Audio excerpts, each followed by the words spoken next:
Hello, hello, hello.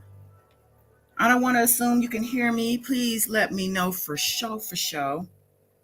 Give me some bells. Give me some energy. Give me some love. I see you guys here. I appreciate you. Thank you, Chrissy Power. Yes. Okay, I think I'm standing alone tonight. I don't know where the queens are, minus the ones in the chat. But it's okay. We're just stopping in on this Wednesday, seeing how everybody's doing and whatnot. Let's make it official. God is dawn. Like and subscribe. Comment some night. Loving this light. This God is dawn. God is dawn. God is dawn. Yes. Peace, world. Peace. Welcome or welcome back. I am Goddess Dawn, live from LA on this Wednesday, November 3rd, 2021. Yes. Thankful and blessed to be here tonight. For sure, for sure. Thankful for all things, especially, I did put an X up in there. These breaths in my body. Yes, shout out to Father God for that. Yes. I'm ringing bells. I'm happy to see y'all too. If you're here, that means you're doing pretty good also. For real, people are really struggling. No lights, no transportation, no job, no home, no hope. And that last one is the real kicker, or should I say real killer, because that'll kill you, not having hope. Don't lose hope. So yes, Wednesday night. I'm just checking in. Nothing elaborate, but there are some important things happening in the world. So let's just talk about some things tonight. How about that for a little while? Let's see. Thomas Reese. Let me just see who's in the chat. I see you, Thomas. Yes, Chrissy Power. Welcome back. Patricia Martin. Hey. Wow, Wayne. Yes, good to see you. JC. What's going on? Andrew Staples. Give me them bells. Thank you. Good day. Good day. Good day. Good evening. Good day. All right. Daddy's girl. Yes. Isha Stockton. What's up, Isha? You took the A off. What's going on? Lasting Impressions by Kim. All right, you guys. The all-star team is here. Like I said, the Queens, MIA, but it's all good. I've been doing this. So, a couple things going on. I don't know if you guys are keeping up with the Ahmad Arbery murder trial. Ahmad Arbery, who was gunned down while jogging, right? By 3 white men who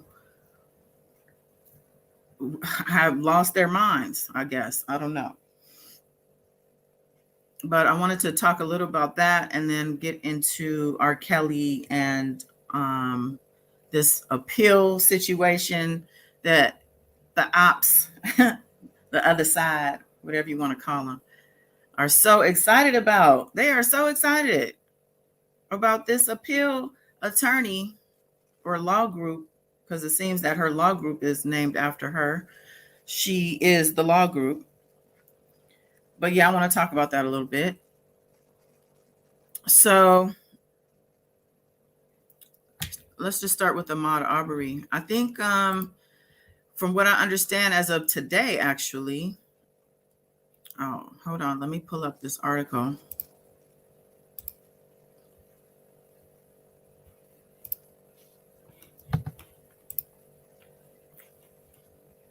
Okay, I have to pull it up because I lost it. Oh, here we go. Yeah, let me pull this up.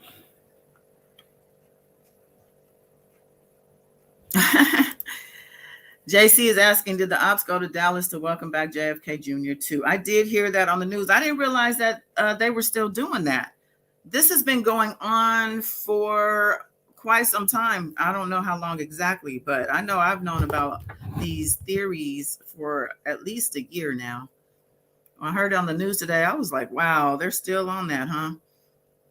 I know that there was a rally for R. Kelly, right? Wasn't that Choke's rally? And or a press conference? Somebody that made more sense about it said it was more like a press conference. I know that happened on Halloween. Yeah, the world has definitely gone cuckoo for Cocoa Puffs. So, all right, let's talk about Ahmad real quick. R.I.P. Ahmad Arbery. I know he's haunting this court. So the jury has been selected. These big ass ads. Sorry. Okay, let's see. There we go. Ugh. It won't go away. Oh, now I done lost the page. Hold on, y'all.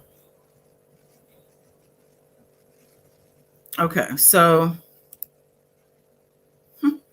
judge finds intentional,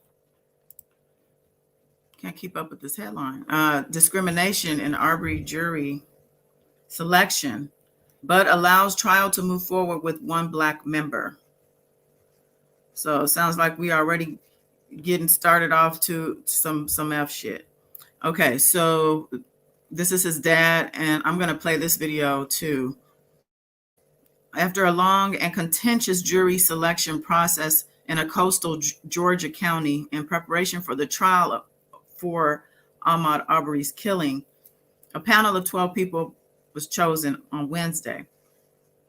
The jury, consisting of 11 white members and 1 black member, was selected after a 2.5-week selection process that ended with prosecutors for the state accusing defense attorneys of disproportionately striking qualified black jurors and basing some of their strikes on race. Judge Timothy Walmsley said the defense appeared to be discriminatory in selecting the jury, but that the case could go forward. Now, what sense does that make? Okay, this is me speaking, not the article. The court heard arguments for more than 2 hours about why defense struck the potential jurors before Walmsley ultimately denied the state's motion and ruled there were valid reasons beyond race why the jurors were dismissed. One of the challenges of that I could think counsel recognized in this case is the racial overtones in the case. This is sort of the continuation of a conversation that I think will continue for a long time with respect to this case, the judge said. Not just with respect to this case, Judge, but added that in Georgia, all the defense needs to do is provide that legitimate, non-discriminatory, clear, reasonably specific, and related reason, end quote, for why they struck a juror, and he said the defense met that burden. Wow. Says of the 16 total jurors selected, including the 4 alternates, there are 5 men and 11 women. According to the pool reporter inside the courtroom, Wanda Cooper Jones, Arbery's mother, said she left the courthouse Wednesday. As she left Wednesday, she was shocked. There was only 1 black juror. She said, I mean, that was devastating. This article goes on to talk about the selection process. It was a long one. It says, I mean, the whole case is a race-related, it's a racial case anyway. So it's very disturbing that the judge acknowledged the racial bias, yet continued to move forward. I don't understand that.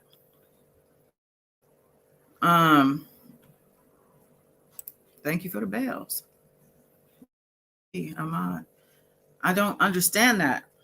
So I want to also share at the end of this, I'll put the links in if anybody wants to follow through and read. This is a very long article. I'm not here to read a long article tonight because I do want to talk about a transcript of a Darryl McDavid. So I want to keep my voice intact. Let's see. Let me end this.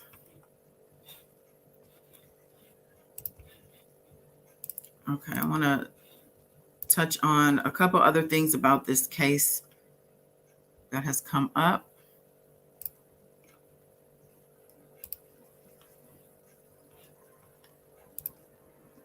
Okay.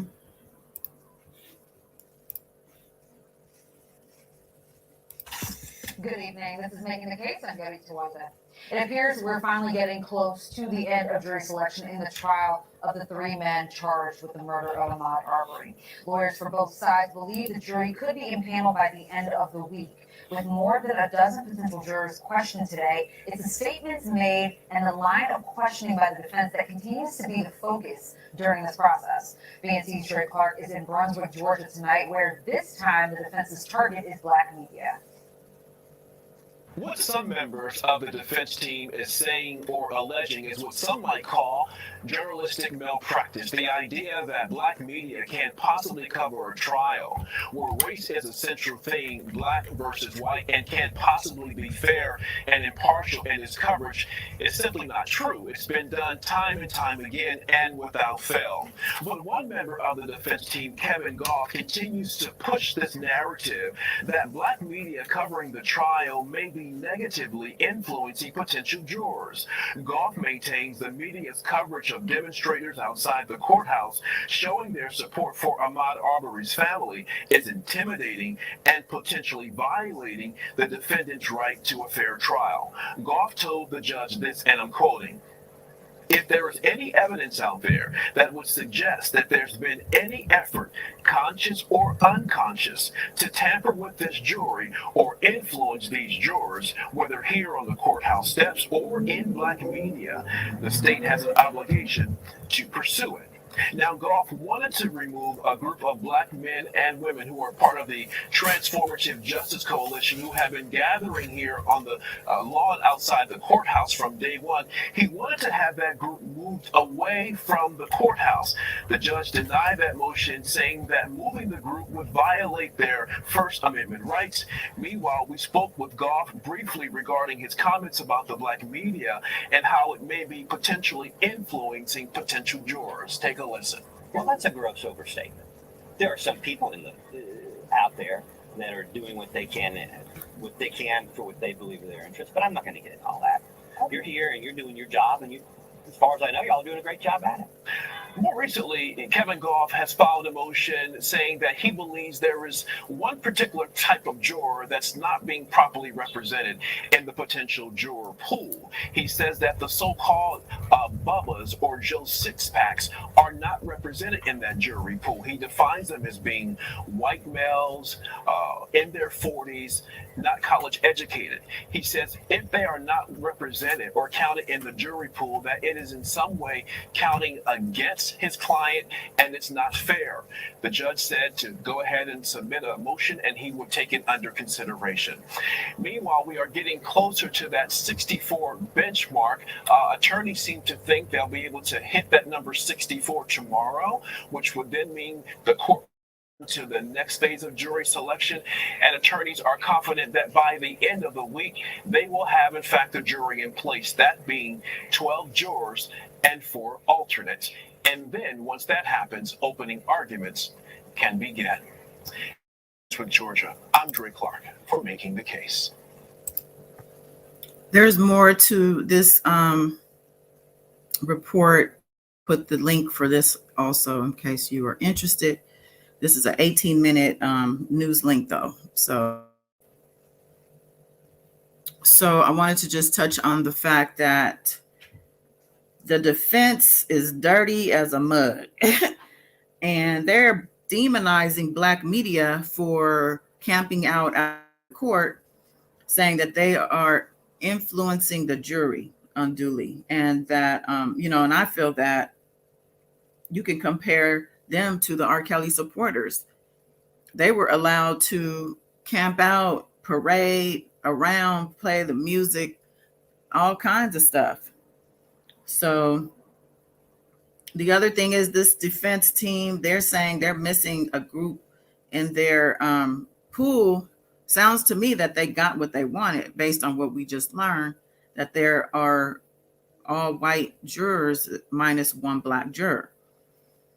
The attorney was arguing that they needed a representation of white males in their 40s without college degrees, or Bubbas or Joe Six-Packs, as he referred to them. And why does that remind me of Sarah Palin? And when she was running for was it president she was running for, or vice president? Vice president, right? I don't remember.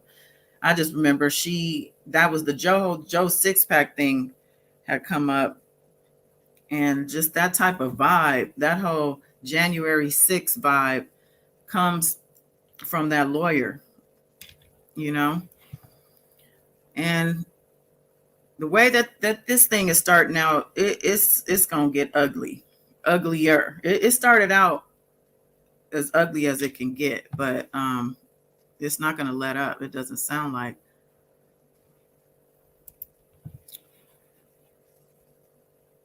Joel Jackson, what's going on? Marcus Foreman. R. Kelly, yeah, he ain't going nowhere. Shamanic Journey. Oh, thank you. Thank you for acknowledging me. No, I'm kidding. But no, it's all good. Yeah, I'm happy to be here. Happy to be here. Blessings to you. Patricia Martin. I think R. Kelly supporters will be in for a rude awakening. With this appeal, it's not going to go the way they think. Yeah. I don't think, first of all, to get the appeal even heard is a thing. Like most appeals don't even get heard. So It's going to be a new trial if it's an appeal. I wouldn't even entertain that personally. Okay, so let me just wrap up this Ahmad Arbery murder trial situation. There's an article I was reading. Not this one. About the trial. It was really about the okay, hold on, let me find it.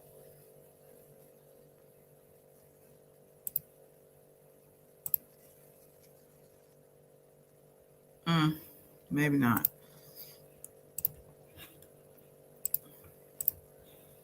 Let's just hear what his dad has to say.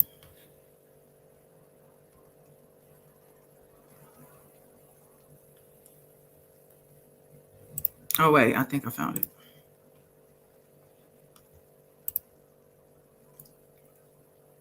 Okay.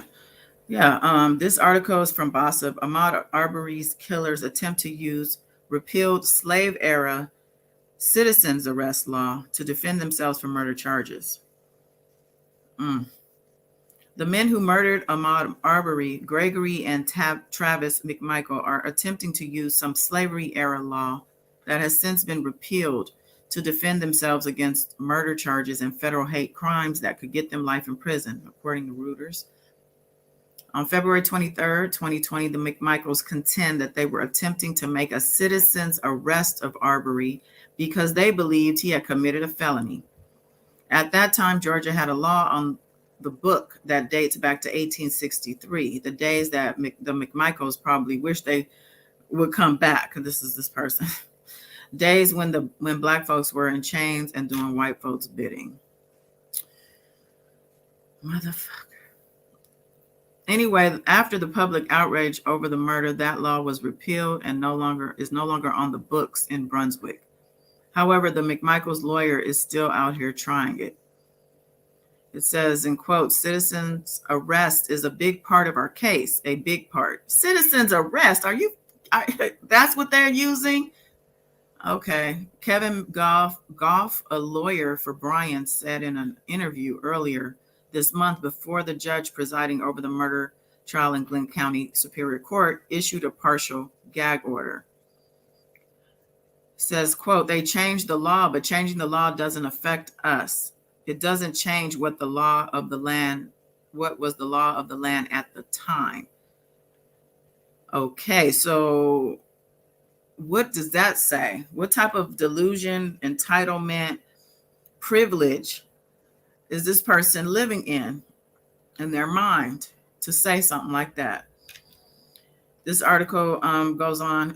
Sure, it does. Look at all the Black people who are being released from prison due to marijuana possession. The law changed because it was unfair, used to abuse, and quite frankly, trash. Prison awaits gentlemen, chop, chop. So the defense is fighting dirty, but that's the nature of law. That's the nature of human behavior. But, when you're up against a wall,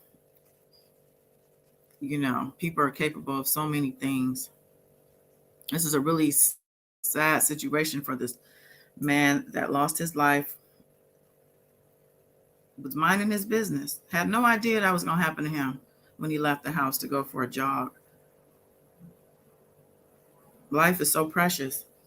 And his family, I can't imagine what his mother is going through, and his family, his loved ones.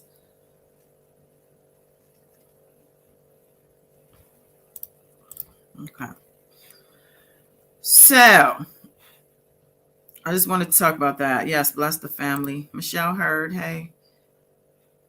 So let's talk about R. Kelly. I guess the appeal situation first. I know when we were last here, Baby Yoda was talking about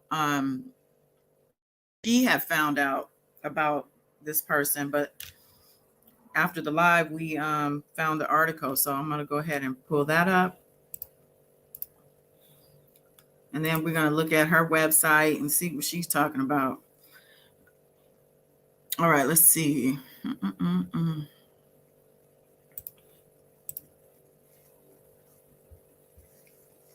Make sure y'all can see this. Okay.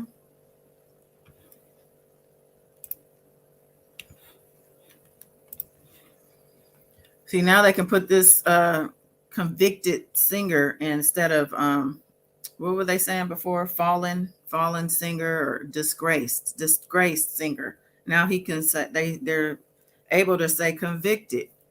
Remember, that was the whole thing. He's never been convicted of nothing. Well, he's convicted. Convicted singer R. Kelly to get appeal aid from high-profile New York attorney who helped Bill Cosby. Okay, this is from a couple days ago. But they do still say disgraced, as it says here. Make this a little bigger. Disgraced R&B singer R. Kelly's legal team got a shot in the arm Friday as a high-profile attorney who won an appeal of Bill Cosby's sex abuse case has signed on to challenge Kelly's racketeering conviction in New York. Jennifer Bonjean, a New York-based attorney whose legal career began in Chicago, filed her appearance in Kelly's case in U.S. District Court in Brooklyn, where Kelly was convicted last month of racketeering and sex abuse charges. So she's officially signed on. Okay, Bonjean told the Tribune she will spearhead Kelly's post-conviction motions, and should U.S. District Judge Ann Donnelly deny Kelly a new trial, work on an appeal before the Second U.S. Circuit Court of Appeals. And, you know, he's seen that court before. Y'all remember that, right? That like 8th bond motion that was denied, or 7th, or whichever one it was in the line of bond requests, emergency bond requests that they filed, one after the other, year after year, lawyer after lawyer. Still didn't get it. So I don't know that Ann Donnelly, after all that work they just did, is going to undo everything. And she hasn't even handed her sentence down yet. Looking forward to that sentence in May, I think May 4th. Let me read on. Well, let me come over to see what y'all talking about. I'm on a different screen. Okay, y'all are quiet. Y'all must be listening. All right. Okay, so she's gonna spearhead, child. I thought Choke said he was getting Crump. I think Crump is busy with this Arbery trial. Let's see. So it says the post-trial motions are due on Monday, but Bonjean, which was this past Monday, actually, but Bonjean has asked for a 2-month extension. I mean, I could look and pace her. I'm assuming that she gave her the extension because this lady doesn't even know anything about this case. That's why she needs the extension, so she can look into everything. And I hope she has sense enough to understand what she's into when she's reading transcripts and whatever else whoever she's talking to, and realize that this is justice for Black women, for Black families who suffer because of people like R. Kelly, who have suffered because of R. Kelly. Because, you know, it affected his victims, also affected their families.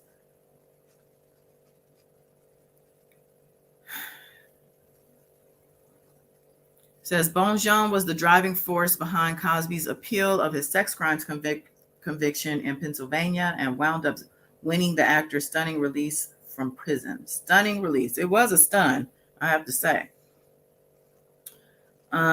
She says she's, quote, looking forward to getting familiar with the record in Kelly's case, end quote, which was anchored by Racketeer Influenced and Corrupt Organizations Act, RICO, as we know it, that she called a, quote, kitchen sink approach.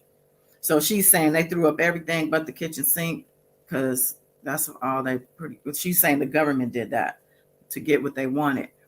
Okay, let me read on before I say more.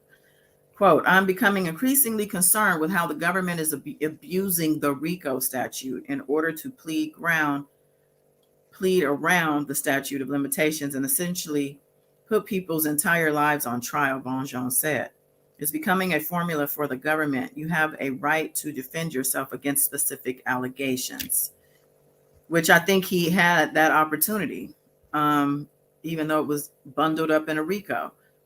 And I want to say Bonjean if you really mean well for people, then you need to be focusing your attention on this Ahmad Arbery murder trial, because they sound like they're trying to use things that are definitely out of order and out of pocket.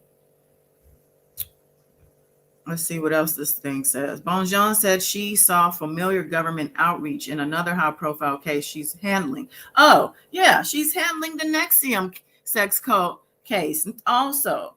Now, this man got sentenced to 120 years. He was deemed a sex cult leader, Keith Raniere, and he was convicted under RICO also in the same courthouse. So she's working on that too. That tells me she's a lunatic. Kelly, 54, was convicted on September 27th of racketeering conspiracy. She might be a clout chaser, or what is the ambulance chaser with respect to the law? I don't know the term, but you know what I mean. Let's see. He was convicted on September 27th of racketeering conspiracy charges, alleging he used his music career to further criminal enterprise. The jury found him guilty of 12 individual illegal acts, including sex with multiple underage girls, as well as a 1994 scheme to bribe an Illinois public aid official to get a phony ID for 15-year-old singer Aaliyah so the two could get married. Kelly, who is currently being held at the federal lockup in Brooklyn, faces 10 years to life in prison when he's sentenced in May. The other members of his legal team, Deborah Canick, Thomas Farinella, and Nicole Blank Becker, will continue to work on sentencing issues, Bonjean said. The singer is also charged in the U.S. District Court in Chicago with running a years-long scheme to buy back sex tapes he allegedly made with underage girls and to bribe or coerce witnesses in his 2008 child pornography trial in Cook County, which ended in acquittal. U.S. District Judge Harry Leinenweber has set trial for August in that case. Yeah, we know that case. We've been talking about that one, trying to catch up on it, right? Y'all remember what he was doing.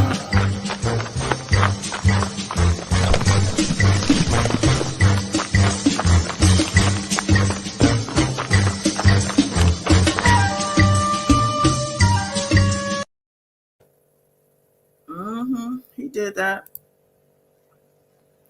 So it says, at a hearing earlier this month, Kelly's Chicago-based attorney, Stephen Greenberg, said Kelly was in the process of revamping his legal team in the New York case, which underwent a dramatic shakeup in the weeks leading up to trial. Greenberg and Bonjean have worked together closely on several cases in Chicago and elsewhere. Greenberg and his co-counsel, Michael Leonard, are also representing Kelly on indictments filed in Cook County in February 2019, alleging the sexual abuse of 4 victims, 3 of whom were underage at the time. Bonjean signing up to be a part of this craziness. Let's talk about her.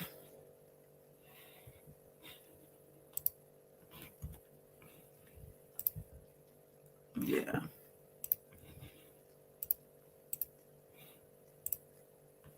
I'll talk about her law group first, I guess. Give her some free advertising. So here's the savior right here. Jennifer Bonjean. She's the owner and founder of Bonjean Law Group, PLLC. She is a seasoned attorney with extensive experience in criminal defense and civil rights litigation. Bonjean also specializes in appellate, post-conviction, and habeas corpus litigation. Her passion and tenacity drives her to aggressively fight for individuals who have been wronged by the criminal justice system. Bonjean works tirelessly to reverse the convictions of innocent people wrongly incarcerated. She is committed to exposing the rampant police and prosecutorial misconduct that often leads to wrongful convictions. In 2014, the Chicago Innocence Project awarded Bonjean the Humanitarian of the Year Award on Stanley Rice's appeal. All right. Well, she sounds pretty accomplished. There's a lot more here I don't want to read, but I'll read a little bit because I want to talk about her advocacy work. It says Bonjean grew up in Valparaiso, Indiana. Probably didn't pronounce that right. And received a Bachelor of Arts degree in music from DePaul University in Chicago. After college, Bonjean attended the Manhattan School of Music, where she earned a master's degree in music and opera performance. So she's an opera singer? Interesting. Bonjean's life took an unexpected turn when she began volunteering for the Women's Services Division of the YWCA of Metropolitan Chicago. At the YWCA, Bonjean was a rape crisis counselor and victims' rights advocate for underserved and marginalized women who were victims of sexual assault and domestic violence. So R. Kelly's victims, she once advocated for women such as them. In her role as crisis advocate, Bonjean frequently interacted with prosecutors who interviewed victims and made decisions about whether to charge their offenders. Bonjean's dismay at the poor treatment these victims received at the hands of those meant to protect them motivated her to attend law school. So even before law school, she was working with rape victims, and she saw how dirty they are, they're treated, how dismissed and you know, unjust, I guess you could say. Let me check in with y'all because I can't see nothing over here while I'm reading. Okay, let's see. Andrew, she's going to drop out of the case. I think so too. Patricia agrees. JC says they're going to politicize it. Shamanic Journey, she's just trying to make some easy money. Is there money in this for her? Or maybe just, more clout? She's, already, she's riding high off of the Bill Cosby thing, okay? And can we just say that technicality really, I think anybody could have probably fought for that for him, because I'm only saying that he had the agreement in place already, right? That if he confesses everything, that he wouldn't be charged. Why they did that, I don't know. I guess he's the guy, the DA or whoever it was in charge at the time, thought that we'll just go after him civilly. I personally feel that he got paid off. And anyway, so they made that agreement. They supposedly went after him civilly, and I'm told the lady never got the money. I don't know, because I'm reading one hand she did get the money, and then on the other hand she didn't get the money. But either way it goes, that agreement was ignored when the new sheriff in town came and took that case and said, F your agreement, whoever was here before me, I'm going after him anyway. And they did all that for it to just all be undone at the end of the day. After 3 years of fighting? So I do feel that the time he did do in jail, he needed to do that. So regardless of the fact that he got out, he did get to experience the slammer. Okay. He probably writing a book right now. Love is fair. What's going on? Choke, no joke, is the saver. The Beehive is counting on him. Queen Quiche, how can he even afford it? He can't. Well, you know what? Can he though? Because I don't know if y'all pay attention to Sharon Wimbush. That's why Baby Yoda needs to be here. She told me she was going to be here. I'm going to put this out there. She told me she was going to be here, y'all. She be talking her crap. Okay, so she was saying that Sharon Wimbush was saying that Kanik got money. He got did she say $250,000? 250,000. That Keith was authorized to pay him that money. So if Keith is Keith, who we know Keith as the banker, the disgraced banker that R. Kelly took under his wing and into his camp, and now all of a sudden he's handling all his money. How do you let a crook? How do you turn the keys to the safe over to a known crook? I mean, I guess R. Kelly likes people who have done dirt, who aren't squeaky clean. And if you are squeaky clean in his eyes, he will make sure to get you muddy. That's that dude. Anyway, he supposedly authorized Keith, according to Sharon Wimbush, the expert on R. Kelly affairs.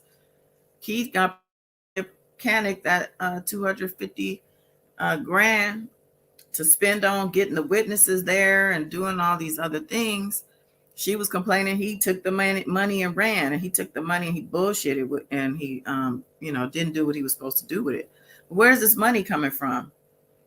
And with this loss of this last case, he was supposed to also be forfeiting some money and some property.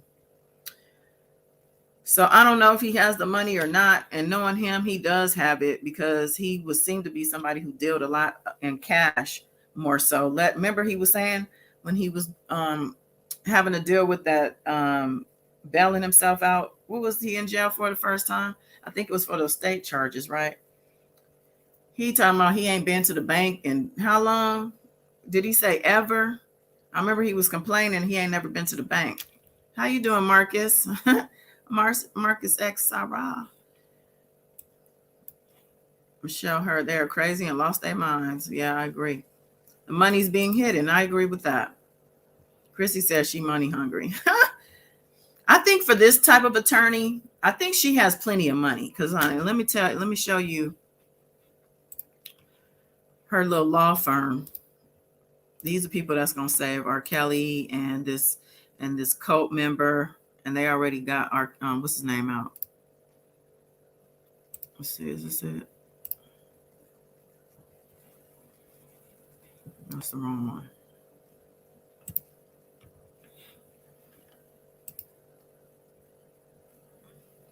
Okay.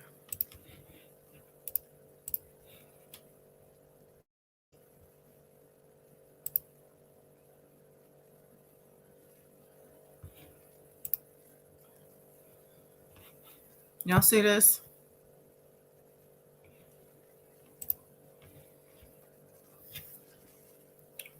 These are the women that are going to save R. Kelly right here. Bon Jean Law Group. Fuck all them black girls. Fuck those young black girls who got raped and assaulted and abused and humiliated and tortured and kidnapped. Right? We gonna save R. Kelly. Because he the man.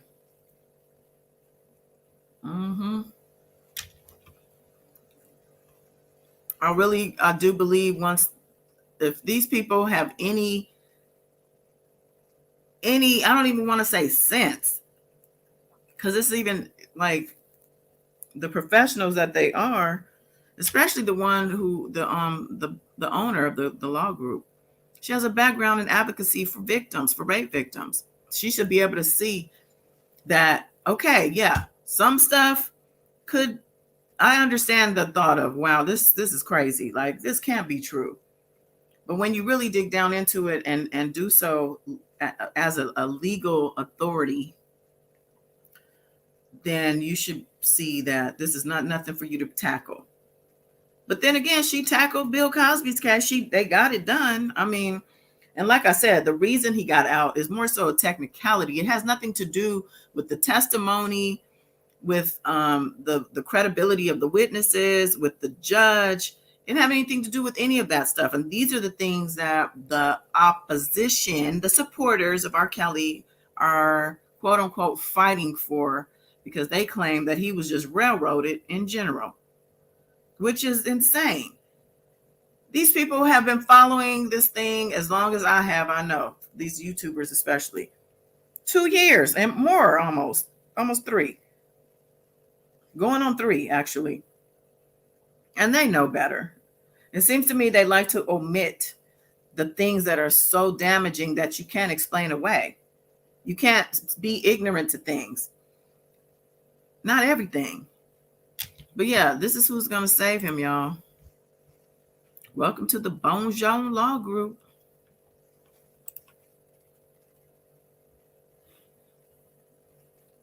Yep. That's her. This is her with Juan Jose Masonet Jr. He was wrongly convicted for 27 years for a double murder he did not commit. On November 15, 2017, he walked out of Cook County Jail a free man. And that's great. It's amazing if that is the case for him. I mean, it's sorry to hear that he did 27 years. But in R. Kelly's case, I don't see any redemption for him in this way. Not at all. I don't even see Minnesota coming up, to be honest. And that's only because I just don't see things moving past the after the sentencing in May. I don't know. I just kind of feel like things are going to kind of fade out. I don't know why. I see maybe the federal trial things still in motion. I don't really see that happening all the way through. I don't know the plea he can take or he's going to take. I don't know if something else is going to happen, meaning with regard to his health or his life. I'm just saying things go dark for me. You know what's funny though? Like I listen to other YouTubers and they're like, oh, we only talk about facts over here. We don't talk about conspiracies and we don't talk about things that we don't have facts, which is bullshit. And anyway, if you're going to be somewhere to give your opinion, why can't you give your opinion? Like, this is me giving my opinion. I said, I see things going dark for him after his sentencing. I don't even know if he's going to, if the sentence, yeah, I mean, he's going to get sentenced, but I don't know. You know, a lot of you guys know me as intuitive when I first started my channel for doing my tarot cards. And I don't do them anymore publicly. I'm going to start doing my member channel very soon. Please hang tight. But not publicly because people, you know, it's just not for everybody. And I don't like to subject. It's very personal for me. But I'm going to say that my intuitiveness is still on point. Okay. Don't get it twisted.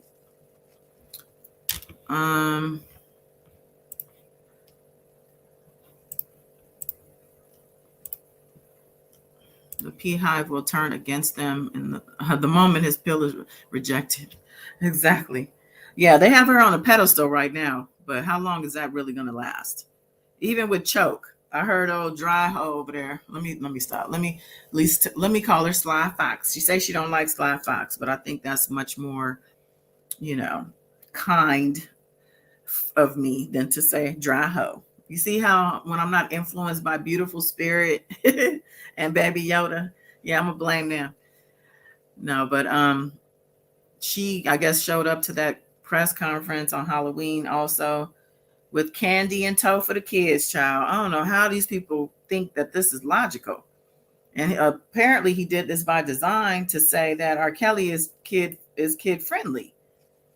Which I think that's the whole point. He is too fucking friendly with the kids. Like, we know that. You don't need to prove a point of this by going, by doing a damn rally or press conference on Halloween for R. Kelly for awareness. That's what they said.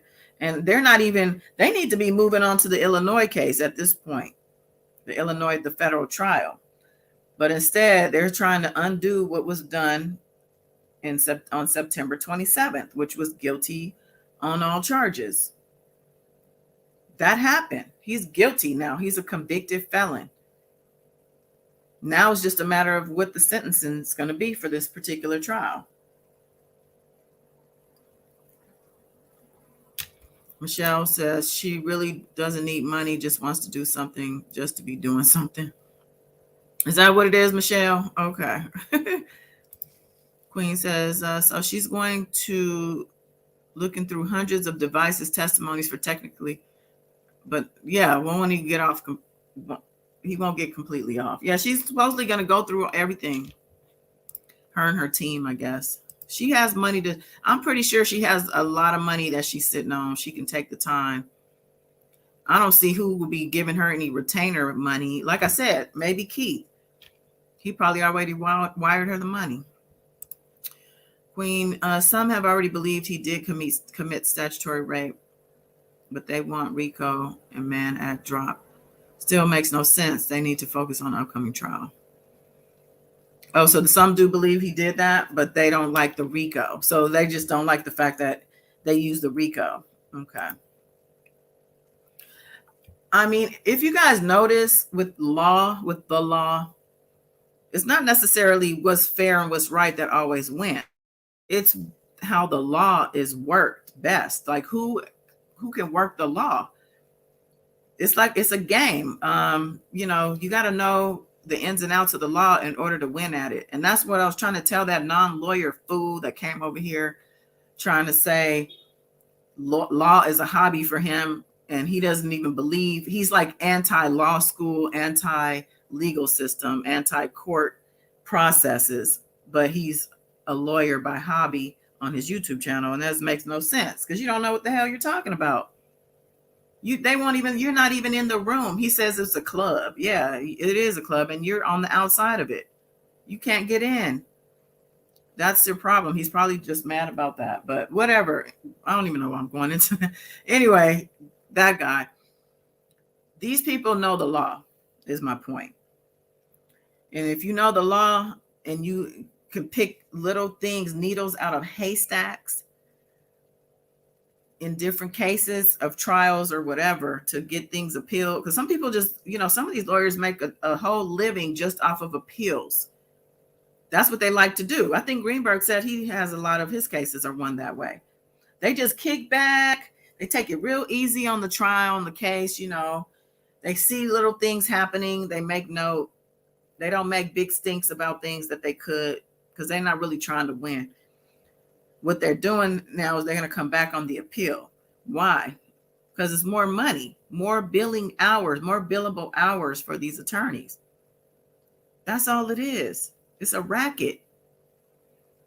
JC, let's be honest. Kelly picked this law firm because it's pretty women. And he thinks they will do what he says. He thinks women are more sympathetic. Huh. Did he pick them or did they pick him? I mean, I'm assuming, I guess he had to have reached out. Because all I heard was Sylvia over there hollering about the fact that they need an appeals attorney. And I would hope that she is not really out there with her quitting her job for this and all, to do this, to manage his legal affairs. Like, what the hell? Like he picked Sticky Nicky instead of the men that were there from the beginning. That is true. Ronnie Lyles. Yep. Ronnie, he or she agrees. It was cringeworthy. We were talking about R. Kelly. The guy had RL in his bus during the porn trial. Yes. Yes. Guilty. They rally outside doing nothing. The juror already convicted him. Exactly. Yeah, I heard on another channel, the YouTuber was making so much sense. She was like, look, if there were anything, if there was anything done that was illegal, whether by the judge, the prosecution, how things were handled, the processes, the sidebars, whatever the issues are that you think are issues enough, they would have caught that. The defense would have used it and ran the flag up on it. You know what I'm saying? Like, why after the fact do you think is the time to like now try to pick it apart? Like it was being picked apart during these people were acting like they were on the defense team. Everybody was picking through the transcripts, picking through every little thing. And if, you know, he still got guilty on all charges. He's a convicted felon now. SK, she ain't gonna save him. She's as bad as Greenberg and Kanik. She was sharing women lie to crap on Twitter not that long ago. Yeah, I heard some dumb stuff she was saying. I don't even know if it was on Twitter or where, but media somewhere about she's the champion of breaking down these RICOs, breaking them, you know, breaking the government from doing these RICO acts. You know, it just sounds to me like maybe she found a niche, something she can sink her teeth into, make a name for herself, you know, that type of thing. Usually these attorneys, they want more so to be recognized, acknowledged, as far as their name goes and their business, their brand. I'm pretty sure that woman got a lot of money as it stands. Not to say people don't still want to keep making money. You know, that's the name of the game. Lasting Impressions by Kim. They don't even want to look at that one. They know the deal. You talking about Illinois? I've heard they think it's all crap too. Oh, it's lies. It was from the 90s. It was a long time ago. Who cares if it was? I think Baby Yoda said that. That's her favorite thing to say, by the way. Who cares? I'll be getting on her about that, because if I bring something up, you better care. No, but she does say who cares to them, saying, you know, this stuff is from the 90s, because I also say who cares, because if it happened, it happened. And on top of that, he was acquitted because of his manipulation, his obstruction, his behavior. So, and this is why he's here facing the music yet again. He could have been done with his time and been moved on with his life at this point. Might probably still would have a loyal audience.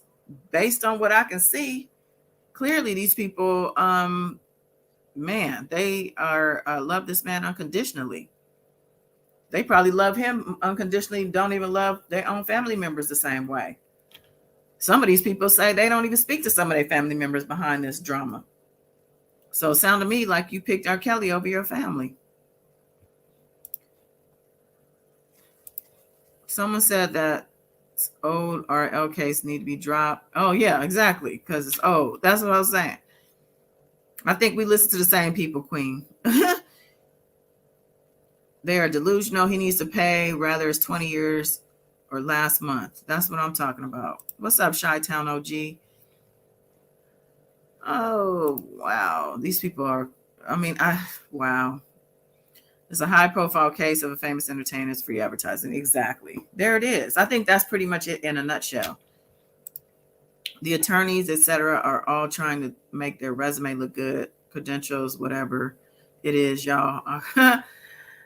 Yeah, that's how I call it. Exactly. So let's talk about this transcript.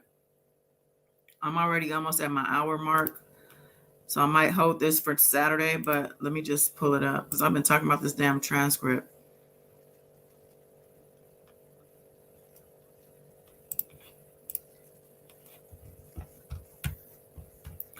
It's like 17 pages. This is the hearing. So this is dated back in June.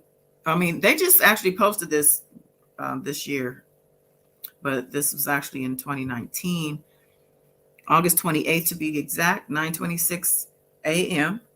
This is in Harry Lena Weber's court. And this is Darryl McDavid. I think he's contesting the curfew of his I think he has an ankle monitor, but he's contesting the curfew because I just thought it was an interesting dialogue. So, I wanted to get into some of it. I think I can just read it, just identify who's speaking. Because I know people were doing that with the transcripts, right? Okay, let's just try some of this out. The courtroom deputy. 19 CR 567 USA versus Darryl McDavid. Mr. Brindley, good morning, Your Honor. Bo Brindley and Vadim Glosman on behalf of Darryl McDavid, who is present. Mr. Glosman, good morning. The defendant, good morning. Ms. Kroll, good morning, Your Honor. Angel Kroll on behalf of the United States. Pretrial officer, good morning, pretrial. The court, all right. And the court is Leinenweber. What is the difference between your two motions, Mr. Brindley? Maybe you should start by telling me that. Mr. Brindley, first of all, the first motion, Judge, is a motion to modify his conditions overall, such that he is not subjected to a curfew and can deal with the business of his restaurant at whatever hours necessary, and can travel for his businesses as needed without me having to come here and make a motion every time. That is the first one. The second one has to do with an emergency situation. I believe there was a death in the family that he needs to travel for, and Mr. Glossman can address that one further. Mr. Glossman, yes, Judge. Earlier this week, Mr. McDavid's cousin passed away. There is a funeral service Saturday at 2:00 p.m. in Minnesota. So notwithstanding our original request to modify the conditions of release, we are asking for him to be able to drive to Minnesota from Thursday to Sunday to go to this. I spoke with Ms. Kroll, and she indicated this morning that she has no objection to that specific request. The court, is that correct? Ms. Kroll, that is correct. I have no objection for Mr. McDavid to attend the funeral. The court, okay, we will grant that one. Now, the second one is to release him and let him behave like he is not under any Mr. Brindley. Well, Judge, not exactly that. We are proposing pretrial has the capability, and we have just confirmed, of putting him on a GPS ankle bracelet, meaning that they will be able to monitor where he is at any time. And we believe if monitoring is required and the statute indicates that it is, then Mr. McDavid, given the nature of the conduct that he is charged with and his history, is a person who does not need the more strict scrutiny that has been imposed here. Normally, this statute is meant to protect the public from predators, but nobody is even alleging that is Mr. McDavid. Mr. McDavid is alleged to have obtained child pornography for basically the purpose of destruction and obstruction of justice. And he has no substantial criminal history of any sort. It is worthy of note, Judge, that Mr. McDavid was subpoenaed by the grand jury in February of 2019. So he knew all about this, and he traveled to and from Miami, Florida, back and forth with no issue. He has made no effort to leave. He has done nothing wrong, and he surrendered himself to the U.S. Marshal Service. This is the kind of person in a normal case alleged to have been involved in obstruction of justice conduct of this sort that would make sense in any other circumstance for him not to have an ankle monitor at all. Now, the statute, because of that which he is charged, requires some kind of monitoring, and it indicates that he has to comply with any specified curfew conditions.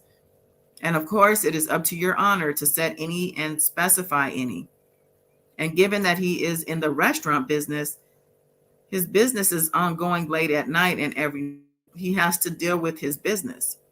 With this business, it doesn't make sense. And he also has business around the country, and he should also be able to conduct this business. That is all we're asking for, Judge.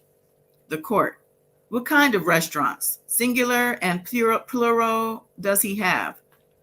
There is one here in Chicago, apparently. Mr. Brindley, yes, Judge, and we can discuss it under seal, but I don't want to. I would be happy to do that. The court, what type of restaurant? Mr. Brindley, Mexican restaurant, Judge. The court, and how many restaurants does he have currently? Mr. Brindley, he has one here, and they have been in the process of expanding, and that is what he's going to Florida for. The court, so he has one, and he wants to have a second one in Florida? Mr. Brindley, yes, Judge. He is also a certified public accountant who has accounting clients around the country, too. So in terms of doing his work, he really does need to be able to travel. And under the circumstances, what he is alleged to have done and who he has been for his whole life, there is no good reason why we need to have him under these strict conditions. And we can relax them. He's not going to break them. So if it is a GPS monitor he has to do, I know he has to plug it in and charge the batteries. He will do that. And change the batteries. He will do that. But this curfew that prevents him from being out when he needs to be out to address things that come up at night at the restaurant has been very difficult already. And that is why we are here. So you telling me, okay, I'm off book here. Hold on. So y'all, you telling me that he has one restaurant. He trying to make it seem like this man is a whole restaurateur. He got restaurant chains all over the country or some shit. Judge is like, so he has one restaurant and he's trying to get another restaurant. Yeah, that's it. It's nothing. And then we're in this at this time, 2019. We had Zoom then. He don't need to be traipsing out at night. What does he need to be going out at night for all the time with his old self? Okay, JC, she showed up with her team just like Greenberg did for the press. Oh, you're talking about old girl. Bonjour, SK. I don't think Bill is all with it nowadays to even hire a cleaner for himself. Where is 100? I don't see 100 in here. Well, I don't see the person you added, but what's happening if you are here? Okay, so this transcript is funny to me because his lawyer is really reaching. But I didn't really want to go more than an hour tonight. Let me see how much more of this there is. I can maybe bring this back on Saturday.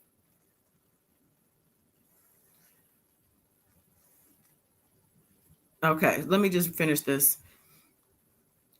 So they want him to do GPS. All right, it says given, so this is his attorney continuing. Given what he has done, I think I've read that part. Okay, so he's saying that's all we need. So the court is asking Ms. Kroll. Ms. Kroll says, thank you, Your Honor. A couple of things. Under the Bail Reform Act, and I love it. Look, the government is not playing no games, y'all. Ms. Kroll, she's saying, under the Bail Reform Act 3142, a curfew has mandated for people who are charged with receiving child pornography. It says, shall be imposed. This condition of a curfew shall be imposed. That was enacted under the Adam Walsh Act, and so it is a mandatory condition. Mandatory condition. Right now, his curfew is 9 p.m. The initial discussions with Mr. Glossman, the government agreed. In the initial discussions with Mr. Glossman, the government agreed, based on Mr. McDavid's work schedule, to extend that to midnight. And even with that, we thought was generous to allow that to midnight. So they had to midnight. So he's like Cinderella. He got to be in before, the carriage turns into a pumpkin and whatnot. You can't come in after. Why he can't before midnight? See, this man don't like rules. Okay.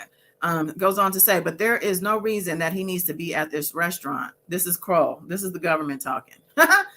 She said, but there is no reason that he needs to be at this restaurant beyond that. He is not there running the day-to-day business. He is an owner at this restaurant. On top of that, Mr. McDavid is a very wealthy man. You all hear that? He's a wealthy man, child. He is, and he got all R. Kelly's money, apparently. He is not needed to work for livelihood. Exactly. He don't even have to work. He does not have to work. And he could hire somebody to do his running around after midnight if he needs to do that. Like a lot of other defendants that you see before you, they need to have their curfews extended for certain hours to allow them to work so they can maintain their bills, pay their bills, and support their family. That is not the situation here. Mr. McDavid is a very wealthy man. He does not need these extended conditions to allow him to pay his bills. Mr. McDavid is charged with a very serious crimes here, and Mr. Brindley is minimizing the allegations against Mr. McDavid. That's right. The allegations against Mr. McDavid are that he actually knew that Mr. Kelly was sexually abusing minors and actively covered it up. It was intentional, and he took steps to cover that up. That he actually met some of these minors and knew that, and knew what Robert Kelly was doing to these minors, and that he actively covered it up. It is not something like he was just speculating or guessing or maybe had intuition that Mr. Kelly was doing this. No, the allegation in the indictment is that he actually knew that these things were happening and that he covered them up. That is the reason why these conditions are appropriate here, and that is why he is charged with a statute that he is charged with. He actually received child pornography that he knew existed, child pornography that he watched, child pornography that talked about where the child's age was mentioned on the video. The court, you say he took possession of it. What did he do with it? Ms. Kroll, he took it on behalf of Robert Kelly and hid it from the government. This was happening when Mr. Kelly's prior case was pending at the state's attorney's office at Cook County. And these videos that Mr. McDavid possessed were of the same minor that was at issue at the case pending before Cook County. Y'all hearing this? And I'm just going to take a commercial break. Just a little reminder of what they're talking about.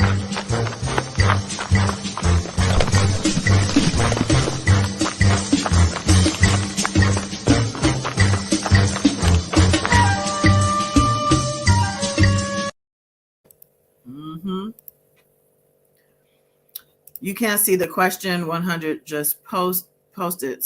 She asked, do you think Bill Cosby hired her for R. Kelly?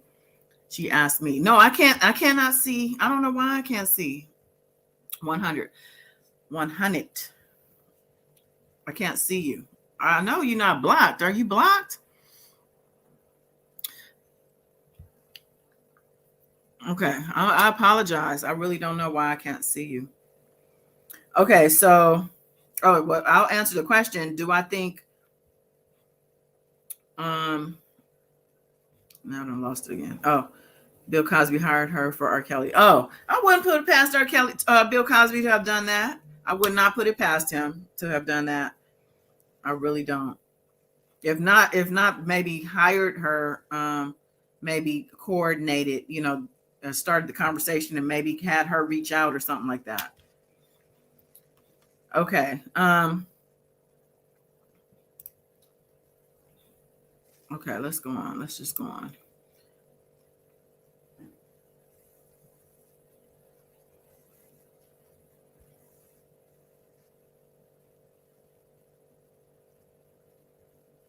Okay, so that was critical evidence relating to that trial that Mr. McDavid had in his possession that he is currently charged with. The court, that is closer to obstruction of justice as opposed to possession of pornography. I mean, it is not the same. I mean, I can understand where you can make the argument that it fits the crime, but it is not, it is dissimilar in most respects. Ms. Kroll, correct. The court, I mean, most of the time in 99.99, in fact, probably the first one I have ever had. I have had other ones where the person possesses child pornography for the purposes of his own, what is the term I'm thinking?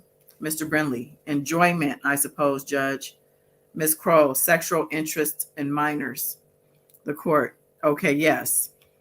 Ms. Kroll, and I have been clear all along, Your Honor, that the allegation is not that Mr. McDavid, the court, I know it is different. He doesn't have, at least we don't know. I don't think it is charged that he had any kind of sexual interest in this kind of thing. It was more obstruction of justice as opposed to, it may fit under the crime. I'm not saying that he's innocent of the crime, but it seems to me to be substantially different. What is the view of pretrial services? Okay, so Lena Weber, we already knew he's been soft. He's been soft on R. Kelly. Sounds to me like he's soft on McDavid. That's just my opinion. Pretrial officer. Pretrial services would object to defendant being placed on GPS and not having a curfew. The supervising officer indicated to defense counsel that pretrial services would be willing to discuss amending to the defendant's curfew should the defendant be able to provide verification that he does not need to be at the restaurant after the curfew that he has. The curfew as it currently stands is as directed by pretrial services, and so we do have the ability to adjust it. But to this day, we have not received any verification that that the defendant needs to be at the place of employment past 9 p.m. So that is why the curfew stands. The court, I don't think there's anything particularly wrong with the defendant earning money while he's awaiting trial, particularly if he owes attorney's fees. Here's that Lena Weber. Lena Weber is he's leaning on soft on McDavid. Mr. Brindley, oh, he certainly does, and we need to get them paid. Mr. Brindley said, I need my checks, I need my coin. So yeah, we need to make sure he works. But she already said he's wealthy. So let's not see. This is that Mr. Brindley is tap dancing right now. And Lena, come on now. The court. And I don't make light of that, but it seems to me that it is, why doesn't midnight work? Mr. Brindley, judge, there are a couple of reasons. The court. Or maybe on weekends he needs more time. Mr. Brindley, part of it is when he needs to travel. If he's going to travel, he will often travel overnight so he can be there and have meetings in the morning in other places like Florida. So we are limiting his ability to do that. What this ultimately seems to amount to me, Judge, is placement of form over substance. Substantively, we are not dealing with the kind of offender who needs these restrictions, and pretrial is focusing on the form rather than the substance. Your Honor, today can issue an order that says he is placed on a 24-hour curfew, which will allow him to be out and on GPS monitoring, and then pretrial will have to do that. And then they will know where he is at, and he won't be limited in an unfair way. So they won't basically give him 24-hour unrestricted curfew, no curfew, basically. Wow. In restricting his ability to make money and to be treated like he deserves to be treated in light of what is alleged against him, rather than the category of crime the category of crime hurts him, not what he is alleged to have done. He is alleged to have gotten rid of the stuff. He didn't want it. He's basically making it out to be like McDavid is some type of hero. Oh, he was just trying to destroy it. It's disgusting. He wanted to get rid of it. Oh my God, this guy is something else. So as a result, even by their allegation, as a result of that, Judge, treating him that way, like one of these other offenders, isn't right, and it places form over substance. Pretrial isn't saying they can't put him on GPS monitor. They can, and they can, the court. Let me ask about that. If I ordered GPS, is that workable, or why wouldn't that be workable? Pretrial services officer. It is workable. We do have GPS technology. We just feel that based on the identified risks that we outlined in our pretrial services report and that the court. I don't believe I have a copy of that. Does anyone have a copy of that? Do you have yours? Pretrial services officer. I do not. Ms. Kroll, Your Honor, I don't believe one was ever created for Mr. McDavid. We agreed on conditions. There was not a contested detention hearing here. The court. Okay. Mr. Glossman. And if there was never one created, there were no identified risks then. Pretrial services officer. There is one created for all cases, but after a bond determination is made, it is not shared with all attorneys. The court. What would be we have discussed I tend to agree with Mr. Brindley. He is not a routine type of child pornographer. In fact, he is certainly wasn't disseminating it. He was accepting it, but not for the usual purposes that people do that sort of thing. And so I'm wondering what identifiable danger there would be if we let him go to Florida, for example. Pretrial services officer. Your Honor, the Bail Reform Act and the Adam Walsh Act all created these conditions that pretrial and probation are required to file, and the court. I understand that, but I'm trying to get to is anyone telling me I don't have the authority to do what Mr. Brindley wants? Lena Weaver is a trip. Ms. Kroll, Your Honor, my understanding, and I'm reading directly from the release order here, it says that that he can travel as approved by pretrial services. And so right now, he does not have to come to court to ask to go to Florida. He can just ask pretrial services and the court. Then what is the difference then? Mr. Glossman, Judge, that is not accurate. I actually called pretrial about this, and they said that the court. Well, if he says he can travel, I don't know how we have a problem. It says if she says he can travel, I don't know how we have a problem. If he can travel, he just has to notify them when he's traveling. Mr. Glossman, Judge, pretrial is not allowing him to travel without your permission because of the curfew. And so because of the curfew, the court. Okay. Ms. Kroll, I think you could give pretrial discretion on so we don't have to come to court every time. Instead of making a blanket ruling today, you could just say that the court, what I'm thinking is to eliminate the curfew, allow him to travel, provided he notifies ahead of time his complete schedule, the usual one where we let a person travel. And Mr. Brindley, yes. Dang, Mr. Brindley is interrupting the judge. The court continuing, and if there are problems, they can be brought to my attention and then we can do something about it. But it seems to me that he shouldn't with the particular charges as I understand them. He should be distinguished from other pornographers. Ms. Kroll, Your Honor, I have a request. The court, yes. Ms. Kroll, instead of just notice to pretrial services, if pretrial services could approve the travel so they can verify the travel, since you are eliminating the curfew, then there goes that problem. But I still think pretrial services should have the ability to approve or disapprove the travel based on the representations and the proof offered as to the reason for travel, and if there is an issue after that. And I'm going to ring the bell on that. And that just makes the most sense. I mean, good Lord. The court, okay, I will say this, that he can travel for the purposes of business, and he can't travel to Florida because it is warm and that sort of thing. So the pretrial services could disallow it if it isn't for specific purposes or for Mr. Brindley, business purposes. The court continuing, business purposes related with his restaurant businesses. Mr. Brindley, yes, Your Honor. Ms. Kroll, okay. The court, so we will do it that way. Let me come check on y'all because I can't.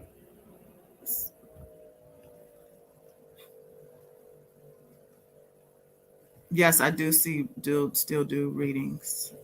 I do them. I have clients, yes, but I don't do them publicly, but I will be doing them in the back channel. And I have 2 readings already in the membership channel, one on Joyce Lynn and one on R. Kelly and his court situation, I think. Yeah, that's what it is. This is before we got the verdict, and I already had basically knew that he was guilty. He's guilty, and we knew that. We just need to know how many years he's going to get. Mula Mia, welcome. These lawyers know the outcome. They just doing this for a check at this point. True. Lasting impressions. They have Zoom or Microsoft Teams for meetings. Exactly. That's what I'm saying. He don't need to travel to no damn Florida. And this is before the pandemic, where that point was really hammered home after, throughout the pandemic. Obviously, now we know. But even before then, that was a capability that we had. And this man, like was mentioned, is wealthy. He's rich. And I think he already patted Leland Weber's pockets, to be very honest, the way he's so soft on him at this point. He's soft on him back then. He wants to handle things in person. He sure does. What's happening, Miss Della? So let me let you know, we did cover Ahmad Arbery's murder trial, the fact that the jury has been selected, and we have 11 white jurors and 1 black juror. And also the Bon Jaune appeal attorney, we talked about her. We went through her little background and whatnot. And now we're talking about this. I'm reading the transcript from Darryl McDavid's hearing where he was trying to get his curfew, I guess, abolished. So that's what we're doing now. So let me get back over to that. Mr. Glossman, and Your Honor, if there's just another emergency like this one, the funeral in Minnesota, it was unexpected. That wouldn't fall into the category of business travel. So could that also go through pretrial services rather than before Your Honor? The court, I don't understand. I authorized him to go to the funeral. Let me tell you, Leland Weber is on another planet, y'all. I imagine that he has a flask under that desk, and he's probably not wearing no pants under that robe. Let's see. Mr. Glossman, I'm saying if there's something in the future that Mr. Brindley, like if another personal issue comes up, can we go to pretrial services or do we have to come before you? The court, Are you expecting someone else to die? The defendant. A lot of my relatives are old, Judge. The court. Well, I am too. Wow.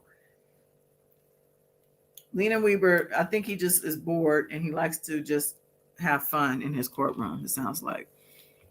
Mr. Brindley, Judge, if it is an emergency situation like that, we can just come in.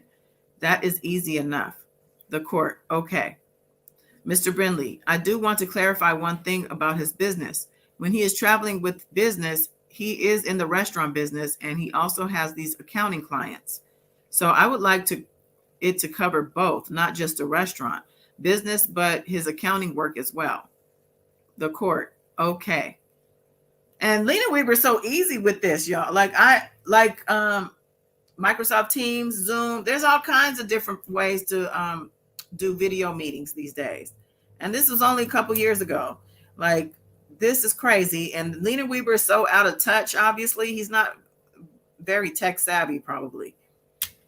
He probably has no idea.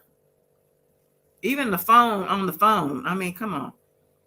Mr. Brindley, for a work-related purpose, whatever it is, that is what I'm asking. The court, all right. That seems to me that is reasonable. Mr. Brindley, all right. Thank you, Your Honor. The defendant, thank you. The court, anything else? Mr. Brindley, no, Your Honor. Mr. Glossman, no, Your Honor. Ms. Kroll, no, Your Honor. Okay, Ms. Kroll, you're going to have to get a little tougher than this when we get to the actual trial now. The court, all right. The above mentioned case was recalled as follows. The court, the question is, did I order GPS? And the answer is yes. I am ordering GPS because that was agreed to. Ms. Kroll, okay. The court, we are ordering GPS. Ms. Kroll, yes, Your Honor. Mr. Brindley, yes, we figured that. The court just wanted to make sure. Okay. Proceedings concluded. So that was that hearing. And if this is any indication of how this trial is going to go, Lena Weber is soft as soft serve ice cream on the defense, especially on McDavid. I don't know what type of relationship they have or if, what the situation is, but Lena Weber seemed like he's sleeping on the bench, to be very honest. He ain't no Judge Donnelly, that's for sure. But with the allegations at hand, I really don't see him. How can you be soft on those charges? I can't see him being so soft where it's obvious that he's biased. You know what I'm saying? So anyway, I think I covered everything I wanted to tonight, y'all. That's all I got. But I appreciate y'all for coming in, hanging in there. Catch the replay if you missed it. And if you are in the bushes, thanks for hanging out. Like, share, subscribe, comment if you're in the replay. And till next time, y'all, and that will be Saturday. See you then. Peace.